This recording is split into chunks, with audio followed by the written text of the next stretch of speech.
When I received my paycheck, I noticed on the paycheck that the mayor had signed it and our police chief had signed it. And as a matter of fact, before I even opened it, I had somebody mention to me, "Did you see who signed your check?" And I said, "Well, no." And so I opened it up and I saw who signed it. And in the interim, I've had several people call me and say, doesn't that smack of impropriety? And I said, well, gee, I don't know. And they said, well, generally speaking, in the real world, the people who sign the checks are not people on the payroll, not city employees. So my concern here is that the signatories on the checks, I believe, should probably be perhaps the mayor first, and then the elected official, our city clerk, second, and then perhaps as a third signatory in case the mayor or the city clerk treasurer is not available, perhaps it should be our mayor pro tem in the third place. So I would move that the signatories for our checks should be our mayor, our city clerk treasurer, and our mayor pro tem. Now, I don't want to say point of order, but I think we're into administrative.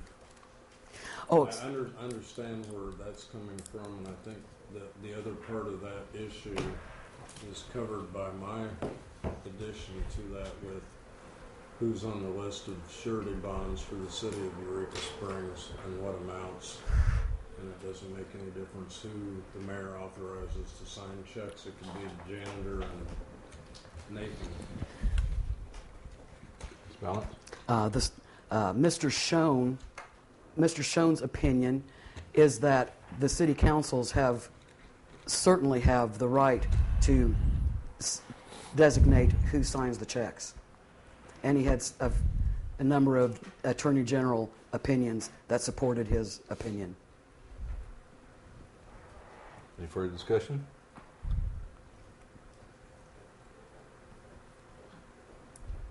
None?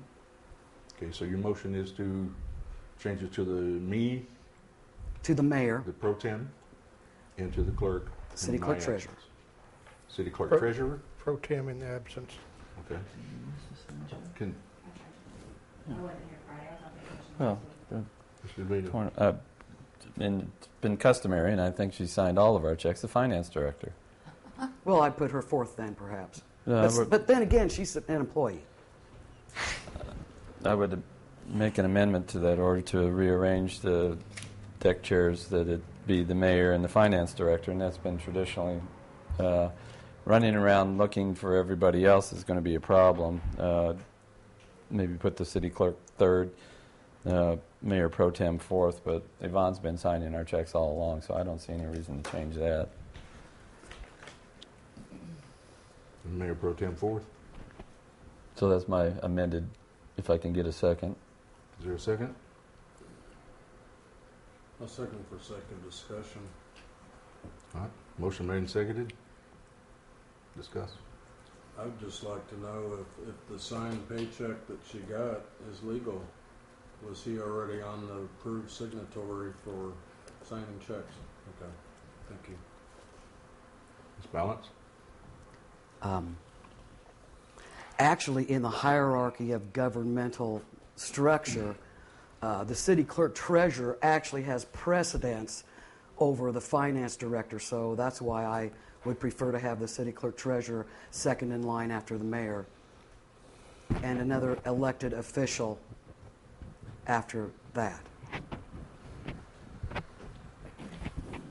So the original motion is, yes ma'am, go ahead. I agree with that it should be elected officials first in line for signing the official checks for city employees or those receiving checks from the city. The mayor, the elected city clerk. Now, the finance director, I know Yvonne saw my checks for years when I was with the city earlier. But I do see that the elected officials should have a powerful place above. My thoughts Above what? about Just for the motion, if you're gonna make a motion. employees. I mean, if you look at the hierarchy of employees within the just structure of city government, I mean, you can't just pick out anyone within the city government and give them the ability to sign checks. Okay, Mr. Weaver. One thing that you need to be aware of, you cannot impose a new duty on an elected official while they're sitting in that position, so you would have to have the concurrence of those elected officials. Now, I'm just telling you that before you vote something that somebody may tell you, no, I'm not, you better make sure they're willing. Ms. Balance. Mayor, would you inquire of our city clerk treasurer if she would be willing to take on this responsibility? Right now, please. Thank you. Ms. Clerk, would you be willing to take on this responsibility? Absolutely. Ms. Clerk responded absolutely. Very well. All right, so the original motion has been changed from the mayor to finance director, city clerk, and the mayor pro tem. I'll withdraw my motion. Okay. Clarification, You're up. please. It was mayor, Ken, clerk, treasurer, Want to pro withdraw your tem. second? I'll withdraw my second for whatever. Whatever I said. Yeah, mayor, city clerk, and mayor pro tem. Is that correct? You don't have the concurrence of the pro tem. Mr. Oh. Taking the pro tem out. Yeah, well, there's no motion apparently now. With all due respects to council, the finance director's here, and you're going to be running down to Butch's store to have him sign checks. So, we want people that are going to be here, available, and accessible. Yvonne signed these checks for years and years and years, and there's not been a problem. I do find, excuse me for interrupting. So, if the city clerk's not available, then we got to go find Butch.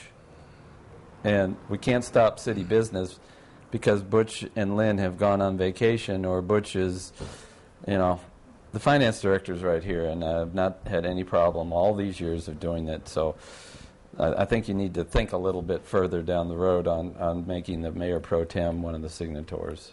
Do we have any motions on the table at all? Everything's been withdrawn before it's on. I did withdraw my motion. All right, restate your motion again.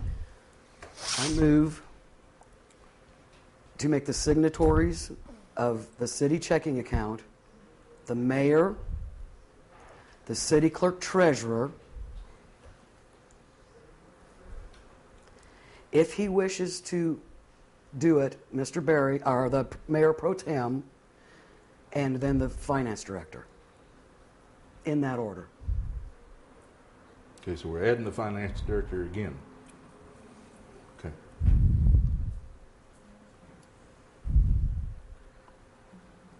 All right, I understand the motion would be the mayor, the city clerk treasurer, the mayor pro tem, if he decides to do so, and add the finance director back onto this. Is that correct for the motion? Yes. Okay. Point of order. Yes, sir. To provide the same courtesy to the mayor pro tem as you did to the Yes, sir. city I clerk. was about to jump in on that. Mr. Mayor Pro Tem, would you be willing to accept that responsibility? Yes. All right. For the records of the court, Mayor Pro Tem Butch Berry has accepted responsibility for being a signatory on the checks. Mr. Pownell. To understand the motion, the way I heard it, that means signing all checks to vendors, employees. That's never been talked about. Excuse me. I said signatory for the city checking account. That would mean It's all checks. all checks. Every single one. Yes, sir. Mr. Weaver. Clarify that. She, in her motion, did a preferential order, Yes. and you need to clarify that because what was read back as the motion did not have a preferential order to it. So you're going to have to clarify what you're voting on. Shall I restate my motion? Please do. I move that the signatories for the city checking account for signing all checks will be in this order: the mayor, the city clerk treasurer, the mayor pro tem, and the finance director. Mr. Weaver. If she is going to set a preferential order, well, there's no second. I'll wait till there's a second. Second. Second. If Pick she's one. going to set a preferential order, you need something in the clarification of how you descend that order. Because otherwise, it's going to become an issue at some point of why did you go to the third position or the fourth position instead of following the prescribed order. Oh, I get it. I will amend my motion to specify that the preferential order will be followed unless one of those members is unavailable, and in which case it will fall to the next preferred signatory. You need to define unavailable. Dead. No. I'm sorry, but that's what you pay lawyers for, is to define Would you be words so, in a court. would you be so kind, Mr. Weaver, as to suggest what you believe I'm trying to say, and then I'll repeat it? Honestly, I don't know what you want. Whether you want it 5 minutes, they can't find the clerk because she stepped away for 5 minutes, or whether because she's away for the entire day or the month, or how long you want those checks to sit there before they get signed. Because the longer they sit there, the more likely you are to get sued for not paying somebody. How about within a 24-hour period? Out of I think in certain instances that could be Too long? Too long. too long.